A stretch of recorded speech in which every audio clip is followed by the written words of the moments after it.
Buenas tardes, soy Irene Montes de Oca, estudiante de la Universidad Fermín Toro, y a continuación será un breve resumen sobre los contratos de préstamo mutuo, depósito y contrato de obras. En cuanto al contrato de préstamo, tenemos que depende al objeto de que se trate y podemos hablar de un comodato o de un mutuo. Hablamos de comodato cuando el objeto del préstamo lo constituyen cosas no consumibles como una casa, un libro, y estamos en presencia de un mutuo préstamo de consumo cuando lo constituyen cosas consumibles como el trigo, el dinero, entre otros. Entre las características de estos contratos tenemos que son reales, ya que se perfeccionan con la entrega de la cosa, son unilaterales porque genera obligaciones para una de las partes, es principal porque no depende de otro contrato para su existencia y validez y tiene fines y vida propia, es conmutativo desde el momento en que las partes celebran el contrato, conocen las cargas y los gravámenes que se encuentran determinados en el mismo.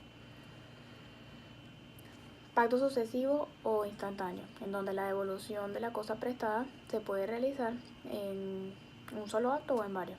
El contrato de mutuo se encuentra estipulado en el artículo 1765 del Código Civil y lo define como el contrato por el cual una de las partes entrega a otra cierta cantidad de cosas, con cargo de restituir otras tantas de la misma especie y calidad. Por otra parte, tenemos las obligaciones del mutuario.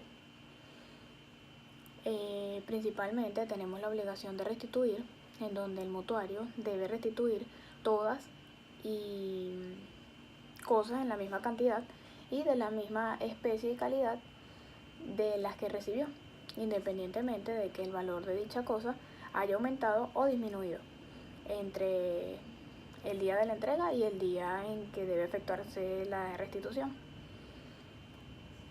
El lugar de restitución. Este debe verificarse en el lugar donde se hizo el préstamo, si el contrato no dispone lo contrario. El momento de la restitución. En caso de que las partes hayan señalado términos para la restitución, la misma debe efectuarse al vencimiento de dicho término. En caso de que las partes no hayan señalado un término para la restitución, la misma debe efectuarse en el plazo de que termine el tribunal según las circunstancias. La obligación del montante del momento de la celebración del contrato no surge ninguna obligación para el mutuario, sino que en el transcurso del contrato pueden surgir obligaciones para el mutante y por eso la doctrina señala que pasa de ser contrato unilateral a contrato bilateral. Y señala la siguiente. En primer lugar, el mutante no puede pedir antes que concluya el término de la restitución de las cosas que ya dio en préstamo. Tiene la misma responsabilidad que el comodante en razón de los vicios de la cosa y por otra parte podemos definir lo que es el depósito. Según el Código Civil venezolano, lo define como un acto por el cual una persona recibe la cosa ajena con obligación de guardarla y restituirla. Es de advertirse que no siempre es un contrato, tal como sucede en el secuestro judicial, y que presupone la recepción de una cosa ajena con la obligación doble de cuidar la cosa y de restituirla. Clasificación del depósito. De acuerdo con lo dispuesto en el Código Civil, se divide en depósito necesario, que es aquel que hace una persona premiada por un accidente imprevisto como un ruina, incendio, saqueo, y el depósito voluntario, que es cuando es efectuado por el espontáneo consentimiento. Por otro lado, tenemos lo que son los contratos de obra. El artículo 1630 del Código Civil lo define como el contrato de obras es aquel mediante el cual una parte se compromete a ejecutar determinado trabajo por sí o bajo su dirección, mediante un precio que la otra obliga a satisfacerle. Entre las partes del contrato tenemos que el comitente o dueño de la obra y la otra parte que se denomina contratista o operario, obrero o artesano. Precio se denomina también como una compensación o honorarios o retribución. Los caracteres jurídicos. Es individual porque requiere el consentimiento unánime de las partes del contrato. Es principal porque es autónomo. Es oneroso porque no cabe a título gratuito, porque si no sería una donación. Es consensual, basta del acuerdo de lo que son las voluntades, y también tenemos lo que son las obligaciones de lo que es el contratista. El contratista tiene las siguientes obligaciones: hacer la obra en el tiempo establecido en el contrato, avisar al comitente de los requisitos del suelo o de la mala calidad de los materiales del suelo si se descubre antes o en el transcurso de la obra, y puede comprometer su ejecución regular.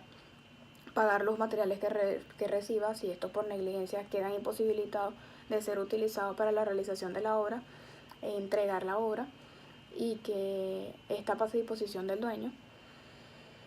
Y finalmente es responsable ante el comité de sus herederos.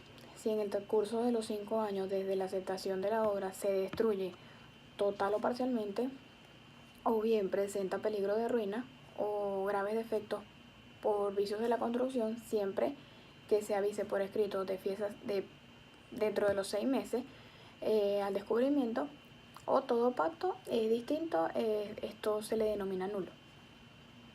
Las obligaciones del comitente. Recibir la obra es la principal. Tiene derecho a su comprobación, y si no lo hace sin justo motivo o no comunica el resultado dentro de un breve plazo, la obra se considera aceptada. Tenemos lo que es la extinción del contrato de obras. El contrato se determina por muerte del contratista con quien celebró. La muerte del comitente no conlleva la extinción del contrato.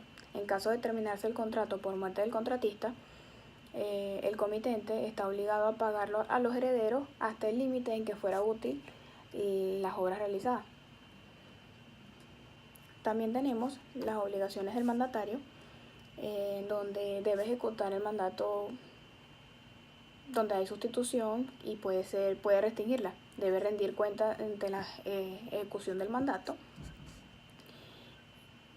Y también tenemos las obligaciones del mandante: pagar la retribución convenida, reembolsar las expensas o gastos que haya realizado el mandatario, y también tenemos que debe indemnizar al mandatario por los daños y perjuicios que éste hubiera sufrido con motivo del incumplimiento del mandato.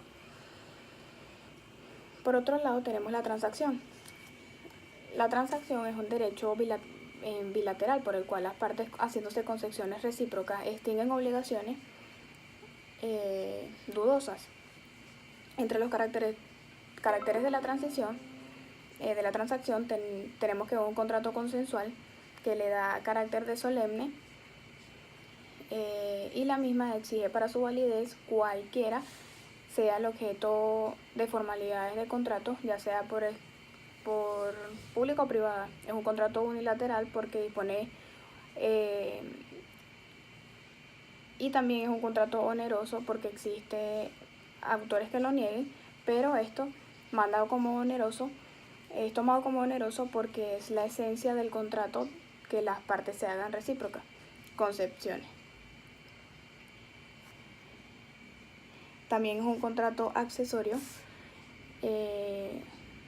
No lo es en el sentido de los contratos de garantía como la fianza, hipoteca, entre otros, sino que para subsistir se requiere de una obligación principal válida. Finalmente, tenemos lo que son los efectos de la transacción. La transacción no presupone necesariamente que se haya iniciado un juicio. La transacción no causa ejecutoria, tampoco es impugnable como sentencia, sino como contrato, por vía de anulabilidad, y finalmente se interpreta por el juez conforme a las